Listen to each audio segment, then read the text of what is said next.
I work here. Here's my ID. Step out from behind the counter, now. I work here. Here's my ID. That doesn't prove anything. You don't belong back there. He's the pharmacist. Stay out of it. Turn around. Officer Daniels had no clue what he'd just stepped into. Over the next 18 minutes, he would unlawfully arrest a business owner. He would brush off multiple witnesses. He would set off a federal lawsuit that would end up costing his city $4.3 million. The pharmacist he was threatening carried credentials he never even requested. Dr. Marcus Waters wasn't merely a pharmacist. He was a doctor of pharmacy with 12 years of hands-on experience. He was board certified across 3 specialties. He had opened this community pharmacy after working at Johns Hopkins Hospital. He had served over 15,000 patients in this mostly black neighborhood. He had 0 complaints on his record, and the security cameras were recording everything. Before I continue, let me ask you, have you ever been treated unfairly by someone in power? Drop your answer in the comments. But Officer Daniels never asked, he just assumed. Dr. Marcus Isaiah Waters is the owner and head pharmacist of Waters Community Pharmacy. He graduated in the top 5% from University of Maryland School of Pharmacy in 2011. He completed his residency at Johns Hopkins Hospital. He worked in hospital pharmacy for 8 years before opening his own practice. He's board certified in 3 areas: pharmacotherapy, ambulatory care, and geriatric pharmacy. He's licensed to give immunizations and prescribe certain medications. He's been an expert witness in 3 pharmaceutical cases. He published research on medication access in underserved communities. He knows pharmacy law better than most lawyers. In 2020, Dr. Waters opened his pharmacy in East Baltimore, the same neighborhood where he grew up. He accepts Medicaid, he offers payment plans. He personally delivers medications to elderly patients. He employs 6 staff members, all from the local community. On this Tuesday afternoon in March 2023, Dr. Waters was just trying to fill prescriptions. He was serving his patients. He had no idea his Tuesday was about to become a national news story. Officer Ryan Daniels had a different kind of reputation in East Baltimore. Daniels was 34. He'd been with the Baltimore Police Department for 9 years. He was a patrol officer, but Internal Affairs had 11 complaints against him in 7 years. 8 involved black civilians. 7 were for unnecessary use of authority. None resulted in discipline. In May 2019, he detained a black teenager outside a convenience store. He said the teen matched a description. The suspect was 6 inches shorter and 40 pounds heavier. The complaint was dismissed. In November 2020, he pulled over a black businessman in a luxury car. He demanded proof of ownership. He insisted the car was stolen. The registration matched the driver's license perfectly. The complaint was dismissed. In August 2022, he entered this same pharmacy. He questioned Dr. Waters' credentials. He left when a pharmacy tech called a supervisor. Dr. Waters didn't file a complaint. He didn't want trouble. The pharmacy staff called Daniels Badge Boy. They'd seen him circle the block 4 times in 2 months, always slowing down, always staring through the windows. This time something was different. This time Daniels didn't just stare. This time he walked in with a purpose, and this time Dr. Waters wasn't going to let it slide. Type accountability in the comments if you think police officers should face consequences for repeated complaints. It was Tuesday, March 14th, 2023. The time was 2:47 p.m. Waters Community Pharmacy sits on East Monument Street in East Baltimore. It's a modest corner pharmacy with bright blue signs. Security cameras are visible at the entrance. The interior is clean and organized. The pharmacy counter sits at the back. There's a waiting area with 6 chairs, a blood pressure station near the window. It was a normal mid-afternoon. The prescription printer hummed softly. A TV in the waiting area played local news. The smell of hand sanitizer filled the air. 3 customers were waiting. An elderly woman reading a magazine, a young mother with an infant, a middle-aged man on his phone. 2 staff members were working. Pharmacy technician Jessica Morale stood at the counter. She had been with Dr. Waters for 3 years. Pharmacy intern David Chen was organizing shelves. He was a local university student. Dr. Waters stood behind the pharmacy counter. He wore his white coat. He was reviewing prescriptions. At 2:47 p.m., the door chimed. Officer Daniels entered. He was 6'1", 210 pounds in full uniform. His hand stayed near his belt. Jessica immediately tensed. She recognized him from the August incident. Daniels didn't approach the counter. He stood in the doorway, scanning the room. If stories like this matter to you, hit subscribe. We post new cases every week. Who's in charge here? Dr. Waters looked up.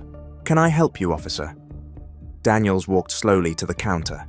I asked, who's in charge? I'm the owner, Dr. Marcus Waters.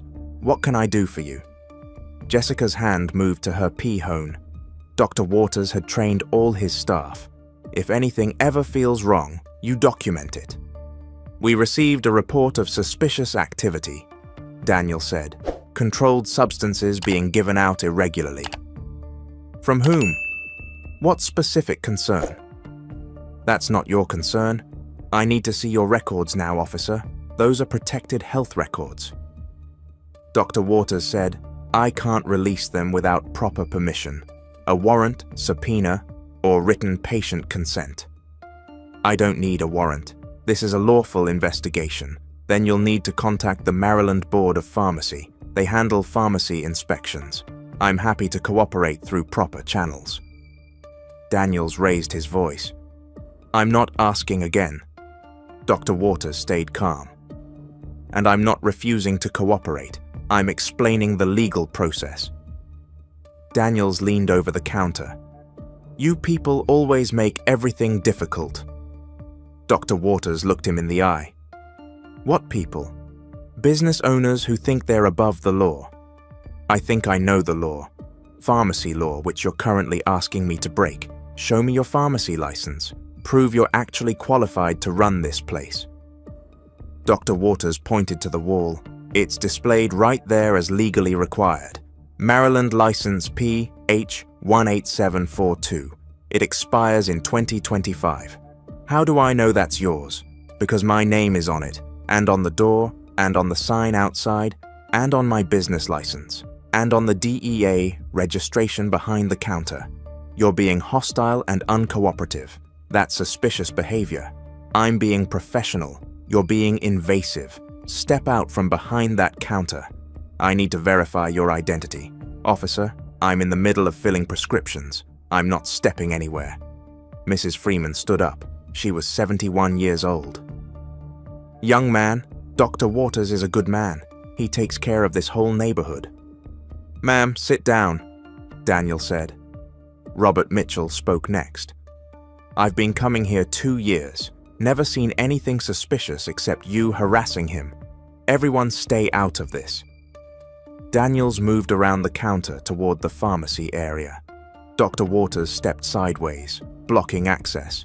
You cannot come back here. This is a restricted area. I'm conducting an investigation.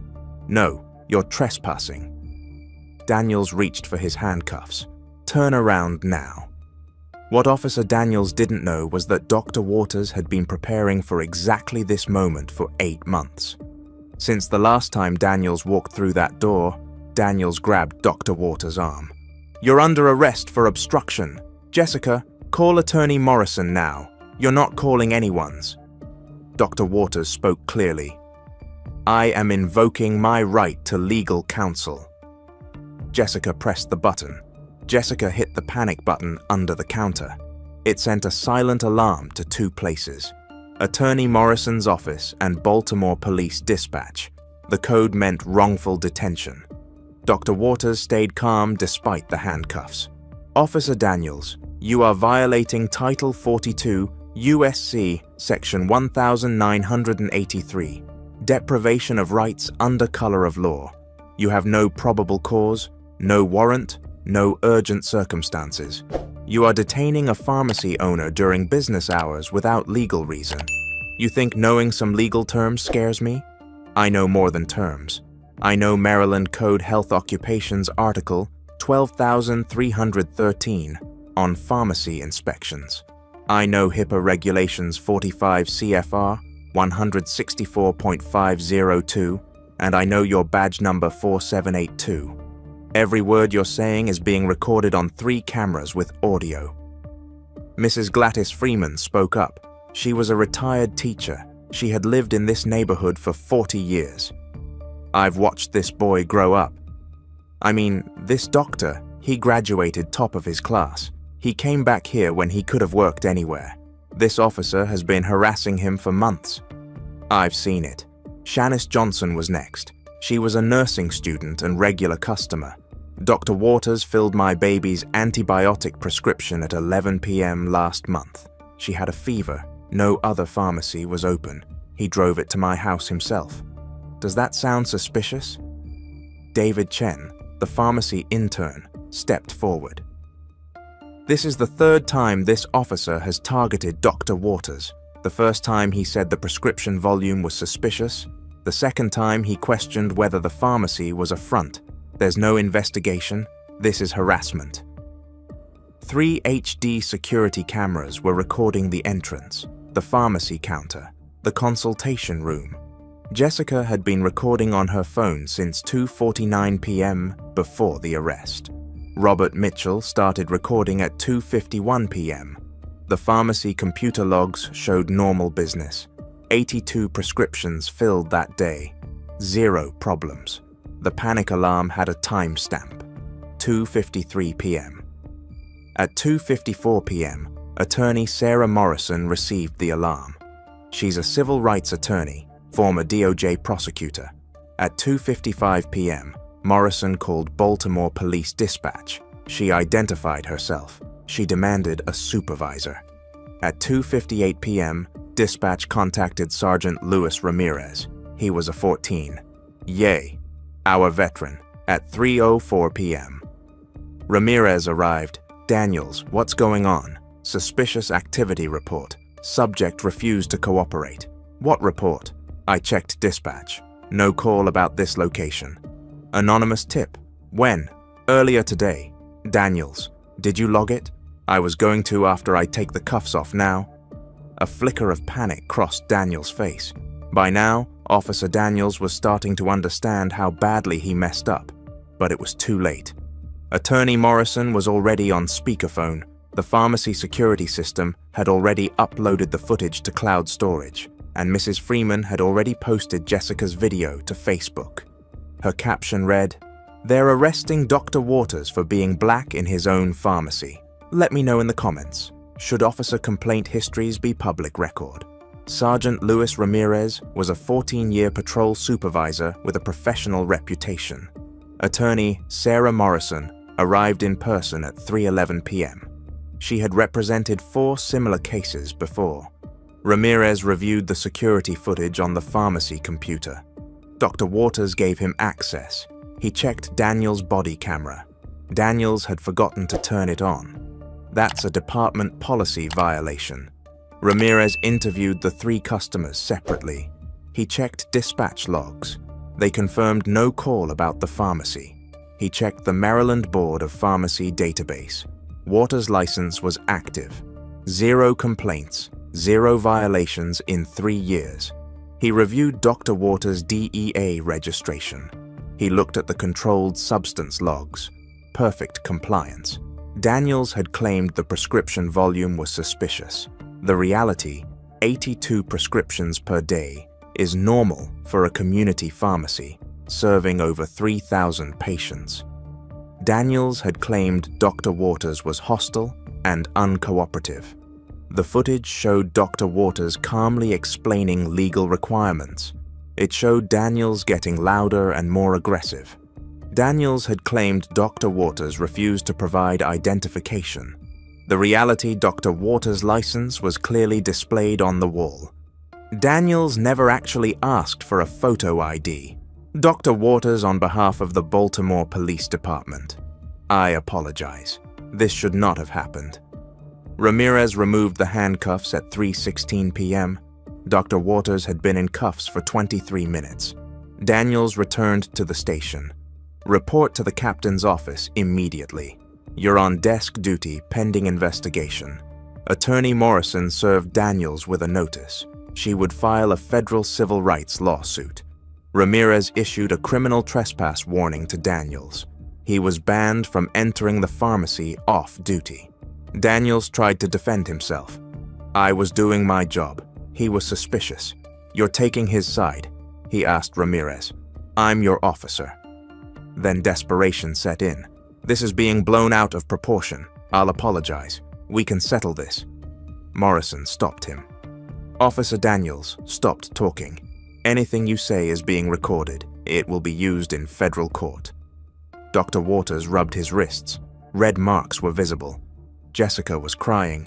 She hugged Dr. Waters. The customers applauded Ramirez. They glared at Daniels. Dr. Waters' first words after being released. Is anyone's prescription delayed? Let me get back to work. He went back to filling prescriptions at 3:22 p.m. Ramirez escorted Daniels out at 3:24 p.m. But the consequences were just beginning. Someone had been recording. Actually, 5 people had been recording. And in 2023, you know what that means. Now here's what happened next. If you believe officers with repeated complaints should face consequences, hit that subscribe button right now. At 3:08 p.m., Mrs. Freeman uploaded a 4-minute video to Facebook. Her caption, "They're arresting Dr. Waters for being black in his own pharmacy." By 3:45 p.m., the video had 2,400 views and 340 shares in the local East Baltimore community. By 4:30 p.m., it hit 18,000 views.